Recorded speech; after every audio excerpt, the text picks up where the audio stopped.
What is going on, Trash Talkers? We're back with another episode for you. Today's video, we're going to talk about training camp standouts for each team in the NFC South. All that and much more coming your way right now.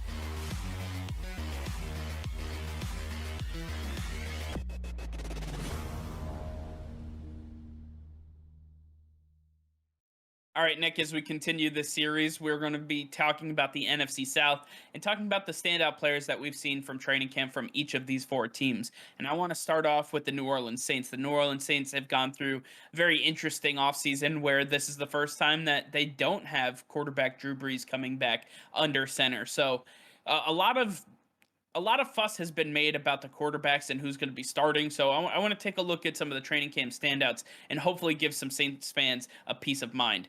And we start off with both quarterbacks here, Taysom Hill and Jameis Winston, Ken Crawley at cornerback, and defensive end Marcus Davenport.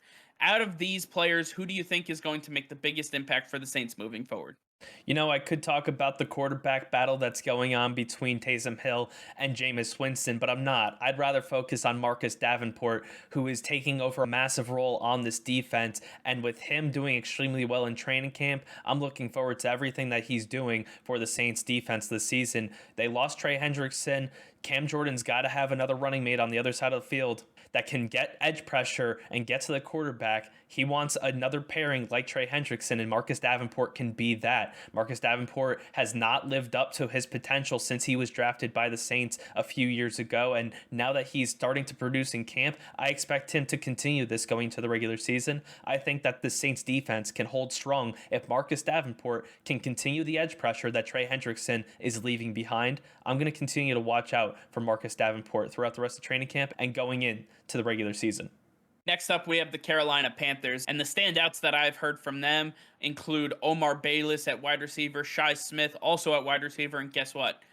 CJ Saunders also at wide receiver. That's right. They have had a ton of receivers really step up and show out for this team in training camp. With new quarterback Sam Darnold under center and taking over at the helm, we have really been able to see a lot of the receivers that may not have been able to make a name for themselves with other quarterbacks that they previously had. And now taking a look at some of these receivers, I want to focus specifically on Omar Bayless. Omar Bayless is one of those guys that had a lot of high expectations as he was coming as an undrafted free agent out of Arkansas State last year, and then ended up missing the entire season because he was placed on the injured reserve list. Now with a second shot at redemption at a roster spot, he is really showing up this camp and really putting the pedal to the metal, playing with the likes of Terrace Marshall Jr., Robbie Anderson, and DJ Moore. I believe that he has really carved out a spot on this roster, and he needs to continue to show up and show out, not only in training camp, but also in the preseason to lock up his roster spot. Look for Omar Bayless to really be one of those guys that can explode for this offense. Up next, we have the reigning Super Bowl champion, the Tampa Bay Buccaneers.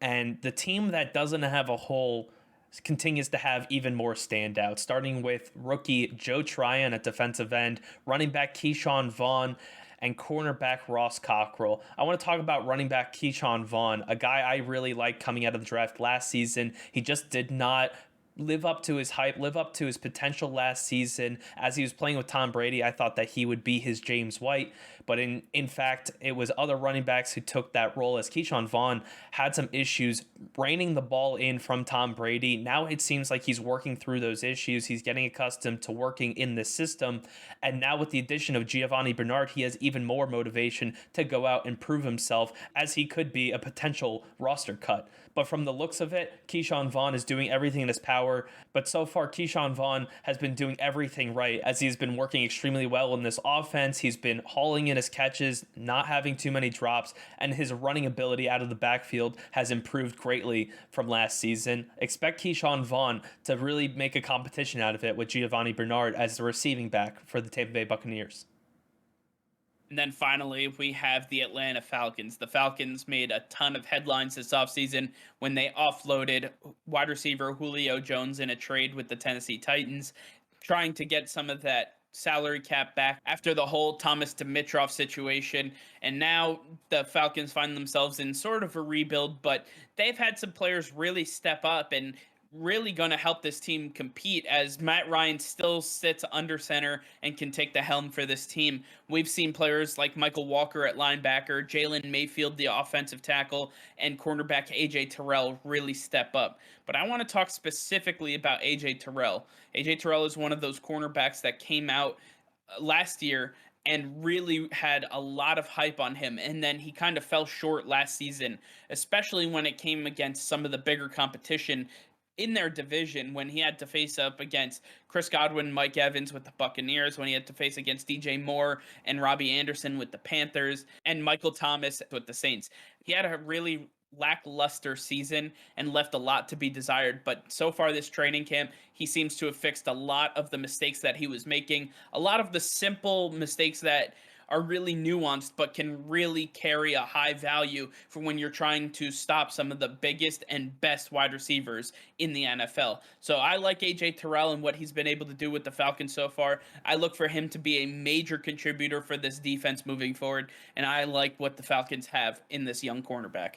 Yeah, last year AJ Terrell may not have had the best season, but neither did anybody else on the Atlanta Falcons. So I'll give him that break. And it looks like with the new regime there, with Arthur Smith taking over as the head coach, AJ Terrell is going to have better weapons to work with in that backfield. He's not the only defensive back that the Falcons have available now, and he'll be able to improve upon his game as we've seen so far. I really like AJ Terrell. I think that he was one of the better cornerbacks coming out of last year's draft, and he's going to be one of the elite corners we're going to see in the next few years. I'm going to continue to look out for AJ Terrell. I really like this kid. All right, well, I want to hear from you guys, specifically those who are fans of teams in the NFC South. I want to hear what you guys have to say. I want to hear who your favorite players are, what players we should keep an eye on, and I'm really interested to take a look at this division as we progress through training camp and the preseason. All right, well, that's going to be all for now. Thank you all for watching. Be sure to like this video and subscribe to the channel if you haven't already. Hit that notification bell. We go live every single day. That'll be all. Peace and love.